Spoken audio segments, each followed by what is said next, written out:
Temptation is a part of many lives, but rarely does it do any good. The Lady of Shallot by Lord Alfred Tennyson warns us of this by telling the tale of a lady enticed by the wonders of Camelot.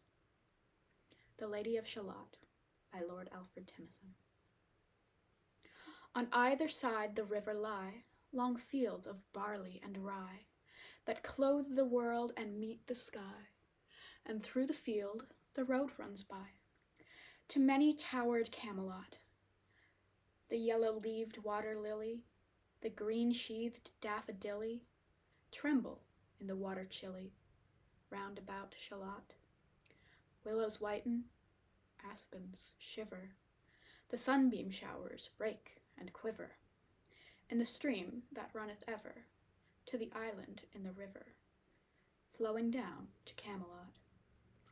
4 grey walls and 4 grey towers overlook a space of flowers, and the silent isle embowers the Lady of Shallot.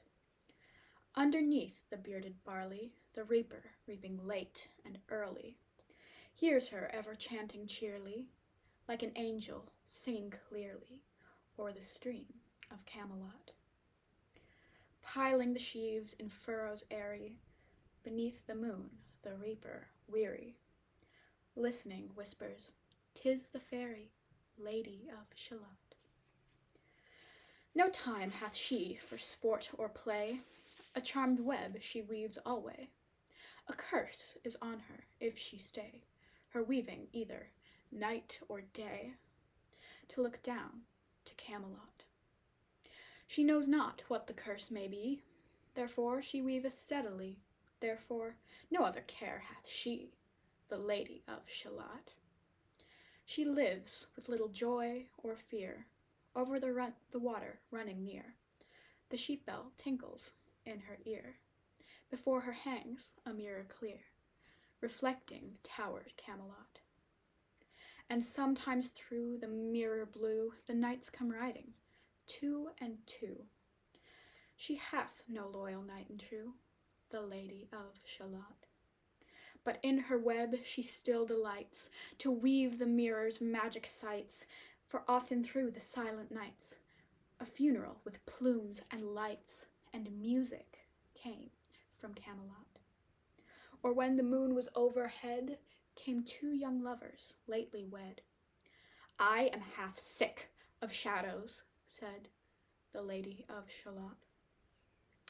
A bowshot from her bower's eave, he rode between the barley sheaves. The sun came dazzling through the leaves, and flamed upon the brazen greaves of bold Sir Lancelot.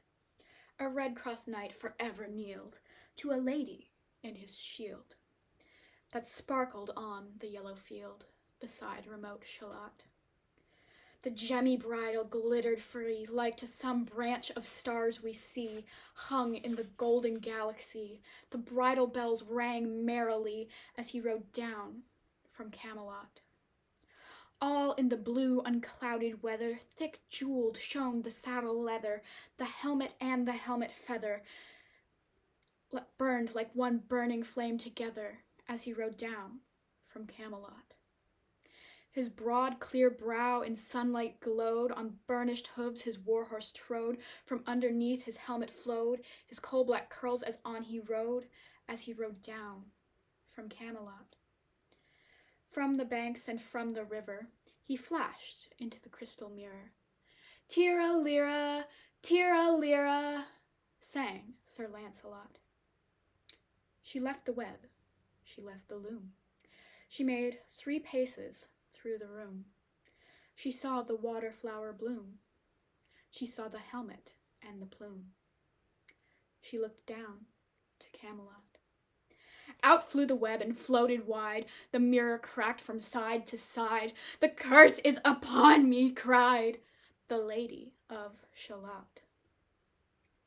In the stormy east wind straining, the pale yellow woods were waning, the broad stream in his banks complaining, heavily the low sky raining over towered Camelot.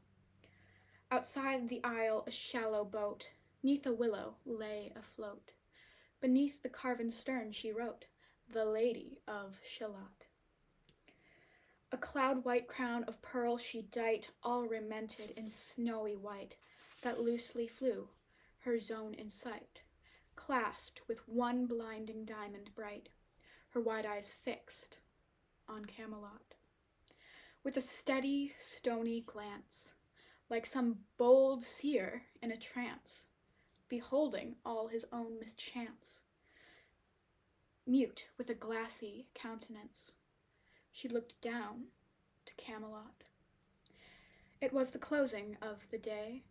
She loosed the chain, and down she lay. The broad stream bore her far away, the Lady of Shallot. Still as the boat head wound along the willowy hills and field among, they heard her chanting her death song, the Lady of Shallot. A long-drawn carol, mournful, holy, she chanted loudly, chanted lowly, till her eyes were darkened wholly, and her smooth face sharpened slowly, turned to towered Camelot.